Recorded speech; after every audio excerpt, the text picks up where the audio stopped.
Okay, let's look at the how to find F inverse.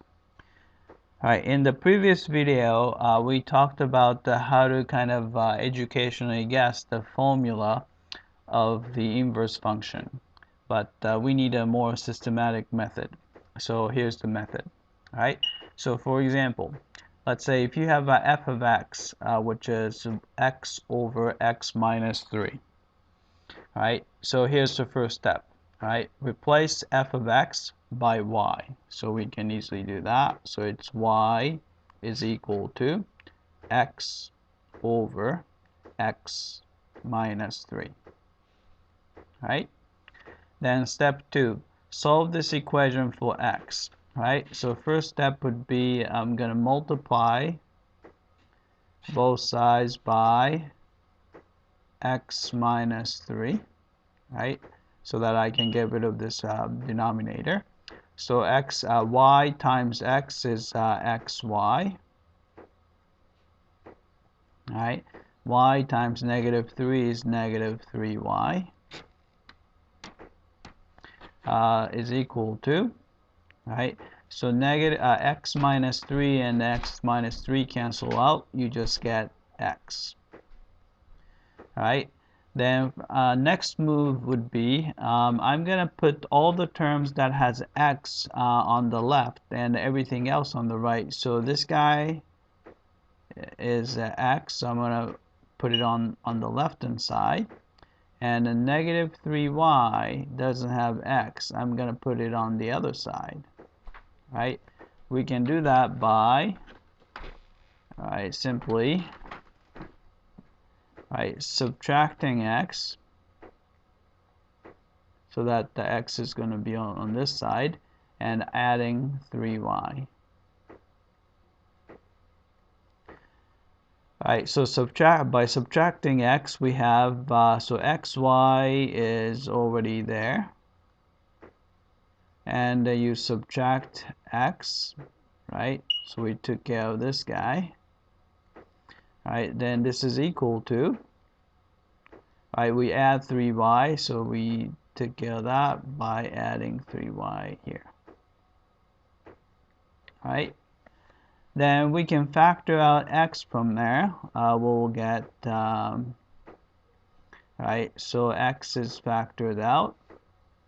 Then you have y from here. Alright, so maybe I should do this.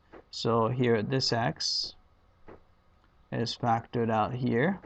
Also, this x is factored out there. Alright, so you have y minus factored out, so minus 1, which is equal to 3y. Right, the last step would be, since we want to isolate x, we have to divide through by quantity y minus 1. Right, so x is equal to 3y over y minus 1.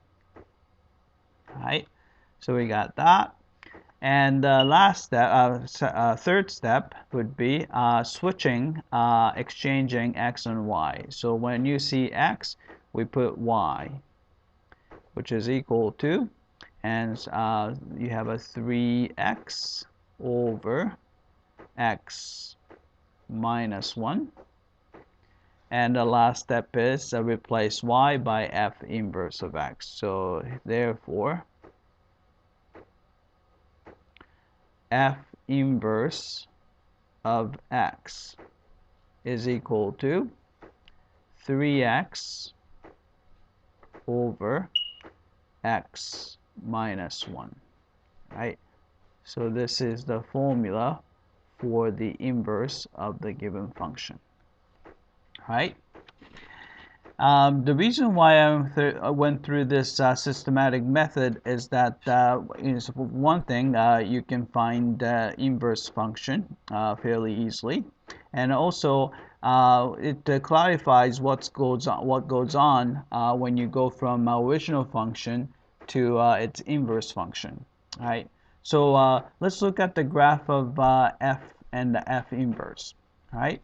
So here, so let's say this is a graph given, which is the graph of original function f, right? Then we want to find the we want to sketch the graph of the inverse function, right? Then let's pay attention to this step right here, right? First step, it really doesn't do anything, just the renaming things, so we're not really changing anything. And solving for x is just rearranging terms, so we're not really changing anything, right? But look at step 3. Right, step 3, it's actually changing quite a bit. We're switching x and y, all right? And step 4 really doesn't do anything. This is renaming. So let's pay attention to step 3, right? Switching x and y is required to go from the original function to the inverse function, all right? So what happens to their graphs if you switch x and y, right? So here's the x-axis, and here's the y-axis. So if you switch x and y, x-axis becomes y-axis, right? And a y-axis becomes x-axis, right? So you can see that when you do that, you're basically kind of flipping about this line y equals x, 45-degree line. So this is y equals x, right? So if you're switching x and y, this graph is going to be reflected over to the other side of y equals x, right? So the graph is going to look like this. So I'll try my best to get the reflection going. So here, actually, I have to do it again. Right, how about this? I'm gonna do it again. Hopefully I can do it better. So you have this. Alright, it's not the best, but it looks kind of like this. Right? So you can see that the graphs have symmetry.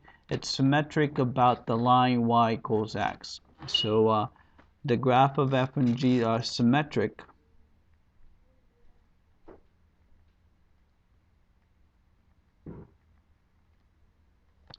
about